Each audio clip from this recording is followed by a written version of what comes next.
Today, we will talk about how to pick stock and invest properly. When you invest in stocks, you're hoping the company grows and performs well over time. One of the best ways for beginners to learn how to invest in stocks is to put money in an online investment account, which can then be used to invest in shares of stock or stock mutual funds. With many brokerage accounts, you can start investing for the price of a single share of stock. Some brokers also offer paper trading, which lets you learn how to buy and sell with stock market simulators before you invest any real money. 1. Decide how you want to invest in the stock market. There are several ways to approach stock investing.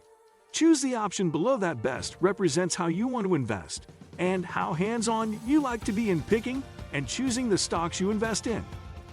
I like to choose stocks and stock funds on my own. Keep reading. This video breaks down things hands-on investors need to know, including how to choose the right account for your needs and how to compare stock investments. See our roundup of the best online brokers. B. I like an expert to manage the process for me. You may be a good candidate for a robo-advisor, a service that offers low-cost investment management. Virtually all of the major brokerage firms and many independent advisors offer these services, which invest your money for you based on your specific goals. 2. Choose an investing account. Once you have a preference in mind, you're ready to shop for an investment account. For the hands-on types, this usually means a brokerage account.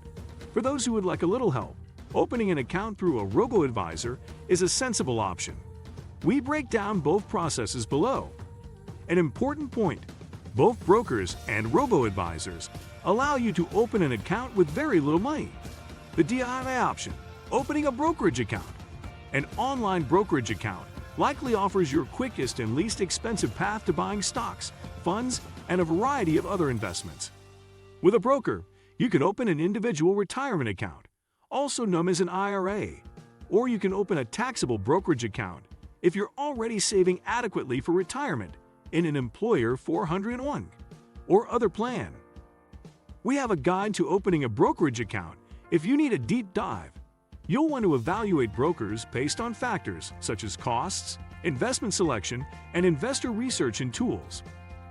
A robo-advisor offers the benefits of stock investing, but doesn't require its owner to do the legwork required to pick individual investments. Robo-advisor services provide complete investment management. These companies will ask you about your investing goals during the onboarding process and then build you a portfolio designed to achieve those aims.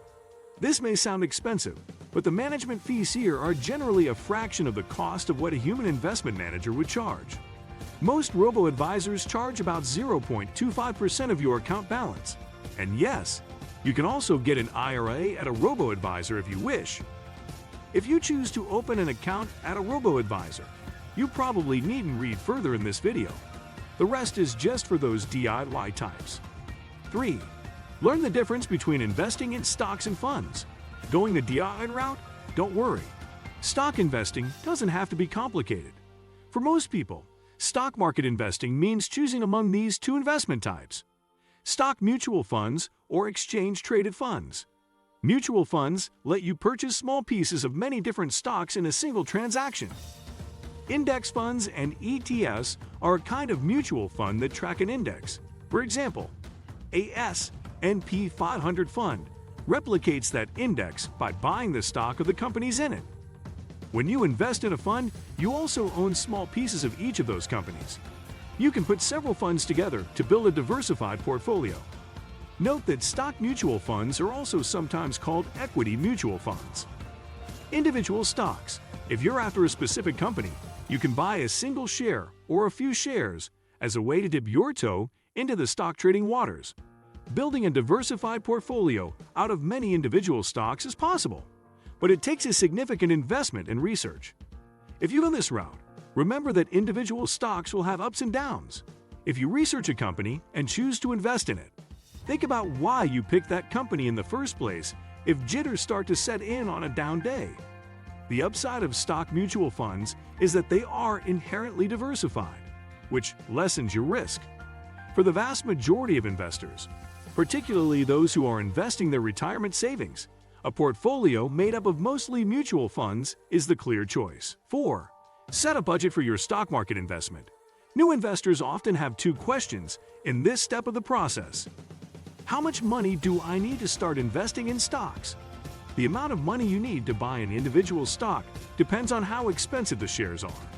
Share prices can range from just a few dollars to a few $1,000s.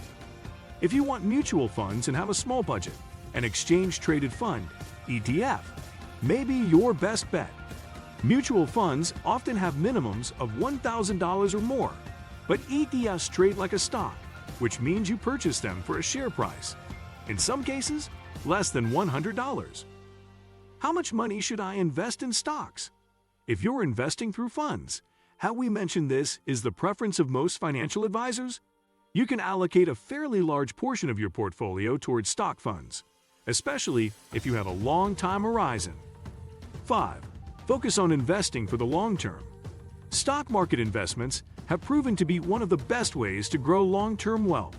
Over several decades, the average stock market return is about 10% per year.